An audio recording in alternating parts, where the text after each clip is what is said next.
But let's get back in the game. Yeah, so Leafs win 4-3, and Austin Matthews just with an amazing Belleville Famous goal to end it in overtime. He just kind of fakes the shot. Hellebuck was coming out and challenging all game, and I heard an interview with Matthews said, I know he's coming out to challenge, so I was going to fake the shot and try to go back in, and did he ever? He went roof with that hard, so that was a sick goal. One thing I want to talk about that game, Brokies, did you see you obviously saw the goal, but do you see where Morgan Riley breaks his stick in overtime, and he goes off to get it, right? So that's kind of been a little bit of debate online is, if you break your stick, should you just go get a new one? I mean, I'm kind of thinking now, it seems like it's common practice to not go get it, but every time someone breaks a stick, I mean, it seems like it just comes into a defensive nightmare for 40, 45 seconds a minute.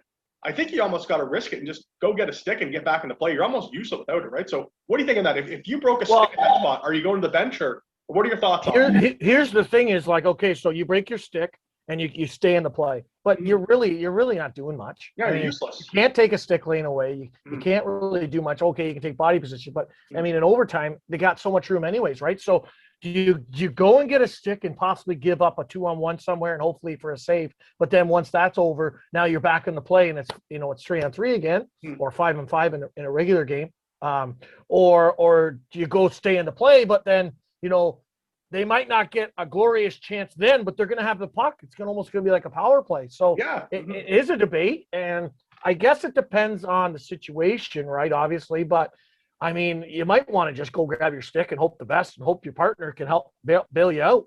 Yeah, like let's think, how fast are these guys in the NHL, right? Like, I mean, how long does it take to get a stick? I mean, 5 seconds got to be, right? So I think that's something that we're going to start seeing a little more. I know St. Louis was doing it with Ken Hitchcock when he was the coach there 5 or 6 years ago, where they would break a stick and they would immediately go to the bench and get a new one. And then they got scored on and that kind of stuff. But I think that's something that the league has to kind of adapt to. I mean, the guys are so fast. It takes 4 or 5 seconds to go get a stick. I mean, just go get a stick and risk it for those 4 or 5 seconds and get back in the play and help your team, I think.